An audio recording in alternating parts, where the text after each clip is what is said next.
பாக்கியம் கஞ்ச பிசினாரின்னு அந்த ஊருக்கே தெரியும். அவங்க கஞ்சத்தனத்தால மகன் சுரேஷோட வேலைக்கு தான் பிரச்சனை வந்துச்சு. யாப்பா சுரேஷ், இப்படி அடிக்கடி வேலைய விட்டுட்டு வந்தா எப்படிப்பா குடும்பம் நடத்துறத அப்படின்னு பாக்கியம் கேட்கவும், அம்மா, நான் எதுக்குமா வேலைய விடணும்? அவங்க தான் என்ன வேலைய விட்டு தூக்கிட்டாங்க அப்படின்னு சோகமா சொல்லவும், என்னங்க சொல்றீங்க? உங்களை வேலைய விட்டு அனுப்புற அளவுக்கு அப்படி என்ன தப்பு பண்ணீங்க? லதா, தப்பு நான் பண்ணல, எல்லாமே அம்மானாலதான். அவங்க கஞ்சத்தனத்தாலதான் என் வேலையே போச்சு அப்படின்னு வருத்தப்பட்டு சொல்லவும், என்னங்க சொல்றீங்க? கொஞ்சம் புரியற மாதிரி சொல்லுங்க. லதா, எனக்கு மாசத்துல பாதி நாள் வீட்ல இருந்துதான் வேலை பார்க்குற மாதிரி இருக்கும். ஆனா அம்மா கரண்ட் மிச்சம் பண்றதா நினைச்சிட்டு ஃபியூஸை பிடுங்கி வச்சிடுறாங்க. அதனால என்னால ஒழுங்காவே வேலை செய்ய முடியறதில்ல. கரெக்டான டைம்ல ப்ராஜெக்டும் சப்மிட் பண்ண முடியல அப்படின்னு வருத்தப்பட்டு சொல்லவும், யாப்பா சுரேஷ், நான் சிக்கனமா கரண்ட 100 யூனிட்டுக்குள்ளேய செலவு பண்ணணும்னு நினைச்சேன். அதுக்கு மேல ஏறினா பணம் கட்ட வேண்டியதா வரும். அதுக்கு பயந்துதான்ப்பா ஃபியூஸ புடுங்கன அப்படின்னு பாக்கியம் சொல்லவும், சரி விடுங்க, நாளைக்கு ஒரு இன்டர்வியூ இருக்குன்னு சொன்னீங்க இல்லையா, அதை சரியா பண்ணி அந்த வேலையில சேர முயற்சி பண்ணுங்க அப்படின்னு லதா சமாதானமா பேசி, மறுநாள் சுரேஷ் அந்த இன்டர்வியூக்காக அந்த ஆபீஸ்க்கு போயிருந்தான். அப்போ அந்த ஆபீசர், சுரேஷ், இந்த வேலையில நான் உங்களை அப்பாயிண்ட் பண்றேன்.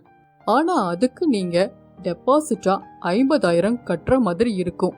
நாளைக்கே நீங்க பே பண்ணிட்டீங்கன்னா உங்க அப்பாயின்மெண்ட் லெட்டர் உங்க கைக்கு வந்துடும் அப்படின்னு அந்த ஆபீசர் சொல்லவும், அத கேட்ட சுரேஷ்க்கு என்ன பண்றதுனே தெரியல. ரொம்ப குழப்பத்தோட ஒரே யோசனை வீட்டுக்கு வந்தான். வீட்டுக்கு வந்ததும் லதா, ஏங்க என்ன ஆச்சு? இன்டர்வியூக்கு போனீங்களே, செலக்ட் ஆயிட்டீங்களா அப்படின்னு ஆர்வமா கேட்டா லதா. வேலையெல்லாம் ரெடி தான் லதா, ஆனா அதுக்கு டெபாசிட்டா 50,000 ரூபாய் கட்ட சொல்றாங்க. அப்பதான் நான் இந்த வேலையில சேர முடியுமா அப்படின்னு வருத்தப்பட்டு சொன்னான். ஏங்க, அத்தை கிட்ட வேணா கேட்டு பார்க்கலாங்க, அவங்க தான் செலவு பண்ணாம சேர்த்தி வச்சிருப்பாங்க அப்படின்னு லதா பேசிக்கிட்டு இருக்கும் பொழுது அத கேட்ட பாக்கியம் வெளியே வந்தாங்க. யா சுரேஷ், பணம்னு என்கிட்ட 10 பைசா கிடையாது. நான் வாய கட்டி வைத்த கட்டி சேமிச்ச பணத்தை அப்படியே தூக்கி கொடுத்துடவனா என்ன?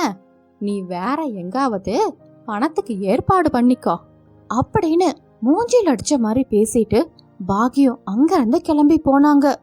அத கேட்ட லதாவுக்கு எரிச்சல் தான் வந்தது. பணத்துக்கு என்ன பண்ணறதுன்னு தெரியாம 2 பேரும் குழம்பி போய் நின்னாங்க. நாட்களும் ஓடி போனது. ஒரு நாள் லதா சமையல் அறையிலிருந்து வெளியே வந்தா. அத்தை, மளிகை சாமானோன்னு சமையல் அறையில எதுவுமே இல்ல, எதை வச்சுட்ட சமையல் பண்ணுறது அப்படின்னு லதா சொல்லவும், யா லதா, ஃப்ரிட்ஜில் நேற்று வச்ச சாம்பாரும் சாதமும் இருக்கு, அதை வச்சு எனக்கு எப்படியாவது ஓட்டிடுவோம்.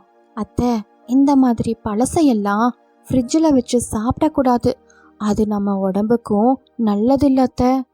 அதுவும் இல்லாமல் அது எனக்கு ஒத்துக்கவும் செய்யாது, எனக்கு சூடா சாப்பிட்டு தான் பழக்கம் அப்படின்னு லதா சொல்லவும், இங்க வாரு, சூடா வேணும்னா கொஞ்ச நேரம் ஃப்ரிட்ஜில் இருக்கிற பழைய குழம்பெல்லாம் கொண்டு போய் வெளியே வெயி, அடிக்கிற வெயிலுக்கு 10 நிமிஷத்துல சூடாயிரும், அதுக்காக கேஸை வேஸ்ட் பண்ணிட்டும் இருக்காத. லதாவுக்கு ஃப்ரிட்ஜில் வச்ச சாப்பாடு எதுவுமே சாப்பிட பிடிக்கல. சாப்பிடாமையே ஆஃபீஸ்க்கும் கிளம்பி போனா. ஆஃபீஸ்ல லதாவுடைய ஃப்ரெண்டு, என்ன லதா, பார்க்க ரொம்ப டல்லா இருக்கியே? ஆமா சுஜா, என் மாமியாரோட கஞ்சத்தனம் நாளுக்கு நாள் அதிகமாயிக்கிட்டே போய்கிட்டு இருக்கு. சாப்பாடு கூட இப்ப சரியா செய்யறதில்ல, பழசு சாப்பிடுன்னு சொல்றாங்க. அது மட்டும் இல்ல, என் சம்பளத்தை கூட முழுசா அவங்க வாங்கி வச்சுக்கிறாங்க. எனக்கு என்ன செய்யறதுன்னே தெரியல அப்படின்னு ரொம்ப கவலையோட சொன்னாள் லதா. அத கேட்டுக்கிட்டு இருந்த ரம்யா, இது ரொம்ப அநியாயம் லதா, இப்படி கஞ்சத்தனமா இருந்து இவங்க என்னத்த சேர்த்துக்க போறாங்களா அப்படின்னு ரம்யா சொல்லவும், நீ கவலைப்படாத லதா, அதுக்கு என்கிட்ட ஒரு வழி இருக்கு. நீ அத மாதிரியே செய்யி, உங்க மாமியார உன் வழிக்கு கொண்டு வந்துடலாம். அப்படின்னு சுஜா ரகசியமா ஒரு யோசனைய லதா காதுல சொன்னா. அத கேட்ட லதா வீட்டுக்கும் கிளம்பி வந்தா. யா லதா, நில்லு, என்ன இது கையில ஏதோ நோட்டீஸ் மாதிரி இருக்கு? அத்தை, இதுவா? நம்ம ஏரியால சமையல் போட்டி ஒண்ணு வச்சிருக்காங்க. அதுல ஜெயிச்சவங்களுக்கு பரிசா 1,00,000 ரூபாய் தராங்களாம். அத பத்தி விவரத்தை தான் இந்த நோட்டீஸ்ல கொடுத்திருக்காங்க அப்படின்னு லதா சொல்லவும், என்னத 1,00,000 ரூபாய் பரிசா?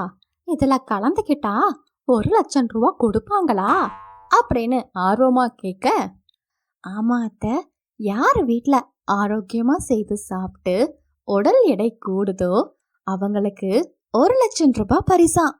பரவாயில்லையே லதா, போட்டி ரொம்ப சுவாரஸ்யமா தான் இருக்கு. அம்மா, இந்த போட்டியில நம்ம கண்டிப்பா கலந்து ஜெயிக்கணும் அப்படின்னு சுரேஷும் ஆசைய தூண்டினான். ஆமா அத்தை, போன முறை என் ஃப்ரெண்டு தான் ஜெயிச்சா. அவ மாமியாருக்கு 1,00,000 ரூபாய் பணமும் அது மட்டும் இல்லாம வைர நெக்லஸும் கொடுத்தாங்களாம் அப்படின்னு சொல்லி லதா ஆசைய அதிகமாக்கினா. ஆமா லதா, ஆனா அதுக்கு முன்பணமா 50,000 ரூபாய் கட்டணும். அதுக்கு என்ன பண்ணுறது? யா லதா, 50,000 தானே, அத நான் தரேன். நீ கொண்டு போய் அந்த போட்டியில கட்டு. அது மட்டும் இல்ல, சமைக்க தேவையான எல்லா சாமானத்தையும் வாங்கி தினமும் ஆரோக்கியமா சமைச்சு போடு. நம்ம தான் இந்த முறை அந்த 1,00,000 ரூபாய் பணத்தையும் வைர நெக்லஸையும் வாங்கணும். 50,000 ரூபாய் பணத்தை பொய் சொல்லி வாங்கினா லதா அந்த பணத்தை எடுத்துட்டு போய் சுரேஷ் வேலையில சேர்றதுக்காக அந்த டெபாசிட் அமௌண்ட்டையும் கட்டினா. வேலையிலையும் சேர்ந்தான். நாட்களும் ஓடிக்கொண்டே இருந்தது. லதாவும் வாய்க்கு ருசியா சமைச்சு 3 வேளையும் கொடுத்தா. பாக்கியமும் ரொம்ப ருசியான சாப்பாட்டை ரசிச்சு ருசிச்சு டெய்லியும் சாப்பிட்டுக்கிட்டு இருந்தாங்க. ஒரு நாள் லதா ரொம்ப சோகமா உட்கார்ந்துகிட்டு இருந்தா. அப்ப சுரேஷ், என்ன லதா, ரொம்ப கவலையோட இருக்க? ஏதாவது பிரச்சனையா? பிரச்சனையெல்லாம் ஏதோ இல்லைங்க. வேற என்ன, நாளையோட அந்த 30 நாள் சேலஞ்சும் முடிய போகுதல்ல. போட்டியில தான் ஜெயிப்போன்னு நினைச்சிட்டு ஆசையோட இருக்காங்க. அந்த 1,00,000 ரூபாய் பணம் கிடைக்கும்னு காத்துட்டு இருக்காங்க. நம்ம தான் பொய் சொல்லி இருக்கோமே, அத நினைச்சா என்ன நடக்கும்னே தெரியலங்க. லதா, நம்ம நல்லதுக்கு தான் போய் சொன்னோம். அதுவும் நான் வேலையில சேர்றதுக்காக தான். இதுல ஒன்னும் தப்பு இல்லைன்னு தோணுது அப்படின்னு சுரேஷ் கத்தி பேசி கொண்டு இருக்கும் பொழுது அதையெல்லாம் கேட்டுட்டாங்க பாக்கியம். அதையெல்லாம் கேட்டு கோவமா உள்ள வந்தாங்க பாக்கியம். யா லதா, என் பணத்தை வாங்கி ஏமாத்துனது இல்லாம நீங்க 2 பேரும் சேர்ந்து என்னை எப்படி சமாளிக்கிறதுன்னு பேசிக்கிட்டு இருக்கீங்களா? ஏண்டா சுரேஷ், பெத்த தாயின்னு பார்க்காம என்கிட்டயே பணத்தை வாங்கி இப்படி ஏமாத்துறியே, இது உனக்கு நியாயமா தெரியுதா அப்படின்னு ரொம்ப கோவமா கேட்டாங்க பாக்கியம். அத்தை, மன்னிச்சிடுங்க அத்தை, உங்க பையன் வேலையில சேர்றதுக்காக தான் இந்த மாதிரி பொய் சொல்ல வேண்டியதான் போச்சு. அதுக்கு இப்படி பொய்யும் பித்தலாட்டமும் சொல்லிதான் பணத்தை வாங்கணுமா என்ன அப்படின்னு கோவமா பேசிக்கொண்டு இருக்கும் பொழுது எதிர்பார்க்காம போலீஸ் ஆபீசர் வீட்டுக்குள்ள வந்தாரு. ஏமா, யாருமா இங்க பாக்கியம்? அவங்க மேல மாமியார் கொடுமைன்னு கம்ப்ளைண்ட் வந்திருக்கு.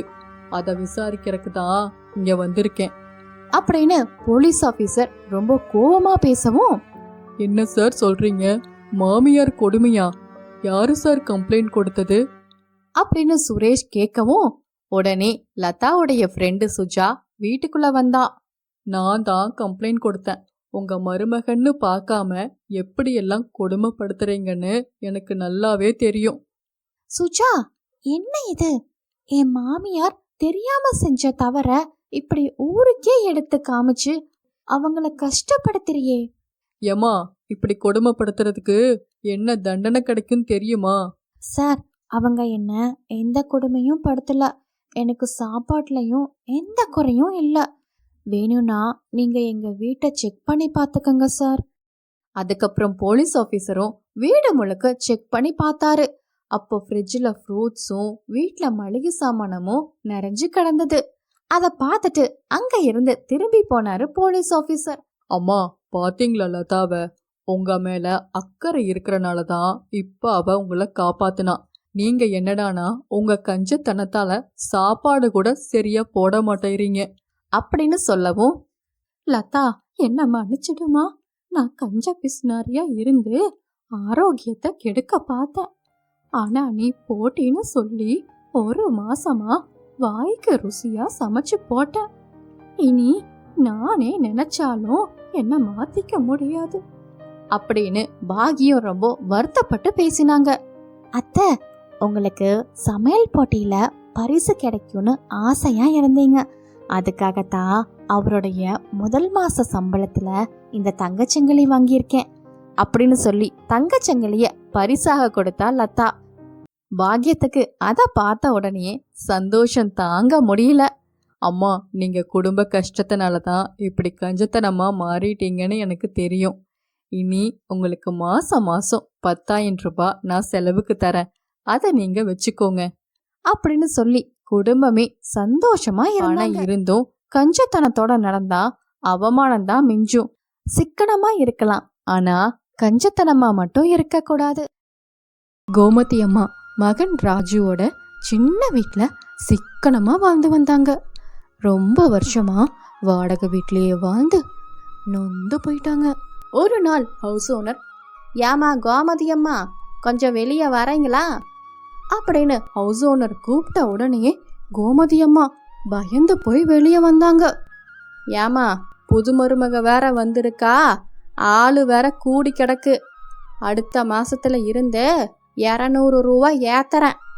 அது மட்டும் இல்லம்மா, தண்ணி இனி டெய்லியும் 1/2 மணி நேரம் மட்டும்தான் விடுவேன் அப்படின்னு ரொம்ப காரசாரமா பேசினாங்க ஹவுஸ் ஓனர் கண்ணம்மா. இதையெல்லாம் கேட்டுக்கிட்டு இருந்த மருமக பொன்னிக்கு எரிச்சல் தான் வந்துச்சு. உடனே வேலைக்கு கிளம்பி கொண்டிருந்த கணவர் ராஜுவிடம், ஏங்க இந்த வீட்டுக்கு 5,000 ரூபாய் வாடகையே அதிகம். மழை பெஞ்சதுன்னா ஒரு பக்கம் ஒழுகுது, காத்தடிச்சா ஒவ்வொரு நேரம் கூரைய பிச்சுக்கிட்டு போகுது. இப்படி இருக்கும் பொழுது ஹவுஸ் ஓனர் அம்மா 200 ரூபாய் வாடகைய வேற ஏத்திருக்காங்க. என்னங்க நியாயம் இது அப்படின்னு ரொம்ப கோவமா கேட்டா. என்ன பண்ணுறது பொன்னி, நம்ம இருக்கிறது வாடகை வீடு, இதையெல்லாம் சலிச்சுக்கிட்டு தான் இருக்கணும். ஏங்க எனக்கு ஒரு யோசனை தோணுது, நம்ம ஏங்க சொந்த வீடு வாங்க கூடாது அப்படின்னு பொன்னி சொல்லவும் அதை கேட்ட ராஜு, என்ன பொன்னி சொல்ற? நான் வாங்குற சம்பளம் கைக்கும் வாய்க்குமே சரியா இருக்கு, இதுல சொந்த வீடெல்லாம் வாங்குறது வெறும் கனவுதான் பொன்னி அப்படின்னு ரொம்ப கவலையா சொல்லிக்கிட்டு வேலைக்கு கிளம்பி போனான். நாட்களும் ஓடியது. தீபாவளி பண்டிகை காலமும் வந்துச்சு. மாமியாரும் மருமகளும் சேர்ந்து வீட்டை சுத்தம் பண்ணிக்கிட்டு இருந்தாங்க. அப்போ ஒரு பெரிய பெட்டி ஒன்ன மாமியார் எடுத்துட்டு வந்தாங்க. அந்த பெட்டியிலெல்லாம் பழைய பொருட்கள் மட்டுமே இருந்துச்சு. ஏமா பொன்னி, இந்த பெட்டியில பழைய பொருட்கள் எல்லாம் இருக்குது, இதெல்லாம் ஒன்னத்துக்கும் உதவாது. இதெல்லாம் தூக்கி போட்டுட்டு பெட்டிய சுத்தம் பண்ணி கொடுமா, உபயோகமாகிற பொருளை எல்லாம் போட்டு வச்சுக்குவோம். அத்தை, பழசுன்னு எதுவும் தூக்கி எறிய வேண்டாம், அத பாட்டுக்கு இருந்துட்டு போட்டுமே அப்படின்னு சொல்லிக்கிட்டு பெட்டிய திறந்து பார்த்தா அதுக்குள்ள ஒரு கவர்ல சில பேப்பர்களும் இருந்துச்சு. இதையெல்லாம் பார்க்கும் பொழுது ஏதோ நிலப்பத்திரம் மாதிரி இருக்குத. ஆமாமா, இது நிலப்பத்திரம் தான். என் கல்யாணத்துக்கு எங்க அம்மா வீட்டுல இருந்து சீதனமா கொடுத்தாங்க. ஆனா இதனால இப்ப எந்த பிரயோஜனமும் இல்ல, தூக்கி போடுமா. ஏன் அதான் இப்படி சொல்றீங்க? இது உங்க அம்மா வீட்டுல உங்களுக்கு சீதனமா கொடுத்தாங்க. மண்ணுல போட்ட காசு என்னைக்குமே வீணாகாது. இது உங்க அம்மா வீட்டு ஞாபகமா வைங்க அப்படின்னு சொன்னா பொன்னி. நீ தாமா இது வீணா போகாதுன்னு சொல்ற, ஆனா ராஜு 4 வருஷத்துக்கு முன்னாடியே அந்த நிலத்தை போய் பார்த்தான். அது ஊருக்கு வெளியில இருக்கறனால டெவலப்பே ஆகாதுன்னு சொன்னான். அத்தை, 4 வருஷத்துல கண்டிப்பா அந்த லேண்டு டெவலப் ஆயிருக்குன்னு தோணுது. அத போய் ஒரு நாள் பாப்போம் அப்படின்னு சொல்லிக்கிட்டு சுத்தம் செய்யற வேலைய தொடங்கினாங்க. நாட்களும் ஓடியது. ஆனா இந்த ஹவுஸ் ஓனர் தொல்லை மட்டும் நாளுக்கு நாள் அதிகமாயிக்கிட்டே இருந்துச்சு. இங்க பாருங்கத்த, ஆசையா வளர்த்த ரோஜா செடிய ஹவுஸ் ஓனர் அம்மா பிடுங்கி போட்டுட்டாங்க. கேட்டதுக்கு பூச்சி வரும்னு சொல்றாங்க அப்படின்னு அழுது கொண்டே சொன்னா பொன்னி. என்னம்மா பண்ணுறது, வாடகை வீட்டுல இருக்கிற வரைக்கும் இதையெல்லாம் அனுபவிச்சுதாமா ஆகணும். நம்ம ஆசைப்படுறத எதையும் செய்ய முடியாதுமா அப்படின்னு வருத்தப்பட்டு பேசிக்கொண்டிருந்தாங்க 2 பேரும். அன்னைக்கு நைட்டு பொன்னி இரவு உணவு சமைச்சுக்கிட்டு இருந்தா. அப்போ கரண்ட் போச்சு. என்னத்த இது, சமைக்கிற நேரமா பார்த்து கரண்ட் போயிடுச்சு. கரண்ட் எல்லாம் போகல பொன்னி, ஹவுஸ் ஓனர் தான் ஃபியூஸ புடுங்கிட்டாங்க. 2 மாசம் வாடகை பாக்கி. இன்னைக்கு முதல் தேதியும் பிறந்துருச்சு. மொத்தம் 3 மாசம் வாடகை பாக்கி. அதுக்கு தாமா இப்படி பண்ணுறாங்க. அத்தை, நமக்கு ஒரு விடிவு காலமே வராதா அப்படின்னு வருத்தப்பட்டு பேசினா பொன்னி. அப்போ வேலைய முடிச்சுக்கிட்டு ராஜு வீட்டுக்கு வந்தான். நடந்ததையெல்லாம் சொன்னா பொன்னி. பொன்னி, இதெல்லாம் எங்களுக்கு பழகி போச்சு. நமக்கும் நல்ல காலம் வராமையா போயிடும். பொறுமையா இருப்போம் அப்படின்னு ரொம்ப வருத்தப்பட்டு பேசினா ராஜு. தினமும் கொசுக்கடினாலும் வெக்கையினாலும் அறக்குறையா தூங்கி கொண்டிருந்தா பொன்னி. மறுநாள் பொன்னி வீட்டுக்கு வெளியே ஒரு யோசனையா உட்கார்ந்து கொண்டிருந்தா. இதுக்கு மேல பொறுமையா இருக்க முடியாது, சொந்த வீடு எப்படியாவது வாங்கியே ஆகணும் அப்படின்னு பிடிவாதமாக இருந்து அதற்கான முயற்சியும் எடுத்தா. ஒரு நாள் மாமியாருடைய நிலத்தை பார்க்க சென்று அந்த நிலத்துக்கும் போய் சேர்ந்தா. அந்த நிலத்துல ஏதோ ஒரு இடத்துல மட்டும் மேடு போல இருந்துச்சு. பக்கத்துல போய் பார்த்தா. சரி தோண்டி பார்க்கலாமேன்னுட்டு தோண்டவும் ஆரம்பிச்சா. 5 அடி தோண்டினான். தோண்டி பார்க்கும் பொழுது அதுக்குள்ள ஒரு மூட்டை இருந்தது. அந்த மூட்டை கொஞ்சம் வெயிட்டாகவும் இருந்தது. அத அப்படியே எடுத்துக்கிட்டு வீட்டுக்கு போனான். வீட்டுக்கு போய் பிரிச்சு பார்க்கும்போது அதுல கட்டுக்கட்டா பணமும் நகையும் இருந்தது. அத பார்த்த உடனே அவங்க எல்லாத்துக்கும் அதிர்ச்சி. ஏமா பொன்னி, இந்த நகையையும் பணத்தையும் வச்சு நம்ம ஒரு புது வீடு வாங்குவோம். கடவுள் நமக்கும் நல்ல வழிய காட்டிட்டாரு. ஆமா பொன்னி, அப்படியே இந்த பணத்தை வச்சு ஒரு வியாபாரமும் ஆரம்பிக்கலாம். அப்பதான் யாருக்கும் சந்தேகமும் வராது. இவங்க பேசுறதெல்லாம் பார்க்கும் பொழுது பொன்னிக்கு ஒரே குழப்பமா இருந்துச்சு. மறுநாள் ஹவுஸ் ஓனர் வந்தாங்க. ஏமா கோமதி அம்மா, எப்பதான் வாடகை தருவீங்க? இதோட 3 மாசம் ஆக போகுது. முடியலைனா வீட்டை காலி பண்ணிடுங்க. கொஞ்சம் டைம் கொடுங்கம்மா. பையனுக்கு இந்த மாசம் சம்பளம் வந்துடும். அதெல்லாம் எனக்கு தெரியாது. 2 நாள் தான் டைம் தருவேன். அதுக்குள்ள வாடகைய மொத்தமா கொடுங்க. இல்லைனா சாமான சட்டி எல்லாம் தூக்கி வெளியே போட்டுடுவேன் அப்படின்னு மிரட்டிக்கிட்டு போனாங்க ஹவுஸ் ஓனர் அம்மா. பொன்னி, இனி நேரத்தை கடத்த வேண்டாமா? இதுல இருக்கிற பணத்தை எடுத்து முதல்ல வீட்டு வாடகை கொடுத்துடுவோம். இல்லைனா நம்ம மான மரியாதை எல்லாம் போயிடுமா அப்படின்னு ரொம்ப கவலையோட பேசினாங்க மாமியார். அத்தை, இது நம்ம பணம் இல்ல, எடுத்து செலவு செய்ய. கீழே கிடைச்ச பொருள் எல்லாம் அரசாங்கத்துக்கு தான் சேரணும். நம்ம இத போலீஸ் ஸ்டேஷன்ல கொடுத்துடுவோம் அப்படின்னு சொல்லிக்கிட்டு உடனே கமிஷனர் ஆபீஸ்க்கு தகவல் கொடுத்தா. போலீஸும் வீட்டுக்கு வந்தாங்க. ஏம்மா, நீ தானே பொன்னி? நீ சொன்ன லொகேஷனுக்கு எங்க டீம் அனுப்பிச்சு பார்த்தோம். ரொம்ப நாளா போலீஸை ஏமாத்திக்கிட்டு இருந்த திருடனுங்களை நாங்க பிடிச்சிட்டோம். அவனுங்க பக்கத்து ஊரு மக்கள் கிட்ட இருந்து நிறைய பணமும் நகையும் கொள்ளையடிச்சுக்கிட்டு இருந்தாங்க.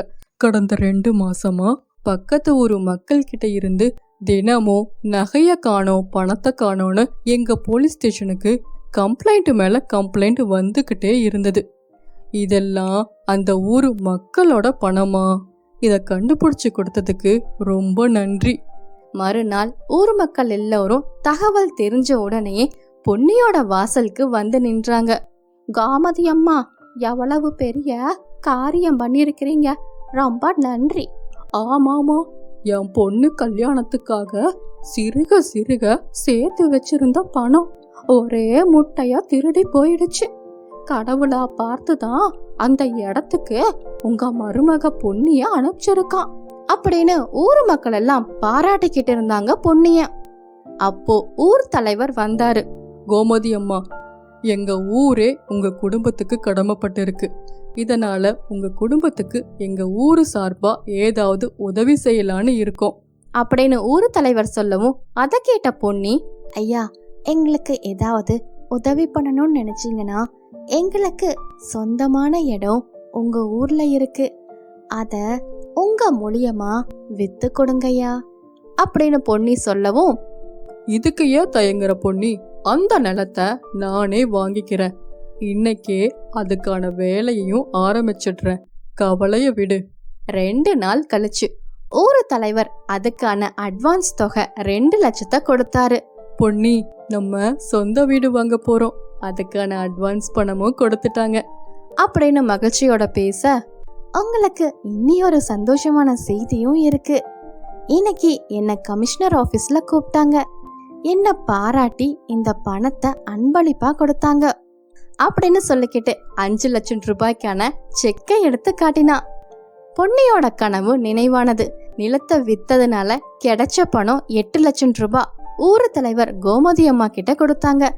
ஏமா பொன்னி, இந்த நிலம் ஒன்னுத்துக்கு உதவாதுன்னு நினைச்சேன், ஆனா இன்னைக்கு அந்த நிலத்தினால 10 லட்சம் ரூபாய் நமக்கு கிடைச்சிருக்கு. எப்படியோ பொன்னிக்கு சொந்த வீடு கனவு நினைவானது. சந்தோஷமா சொந்த வீட்டுல எந்த தொல்லையும் இல்லாம வாழ்ந்தாங்க. சிறு துரும்போ பல்குத்த உதவும் சொல்லுவாங்க. நம்ம எதையும் மட்டம் தட்டி பேசக்கூடாது. நேரம் வரும் பொழுது அதுக்கான நன்மையும் கிடைக்கும். இதுதான் இன்னைக்கு ஸ்டோரி. இந்த ஸ்டோரி உங்களுக்கு பிடிச்சிருந்தா லைக் பண்ணுங்க, ஷேர் பண்ணுங்க, சப்ஸ்கிரைப் பண்ணுங்க.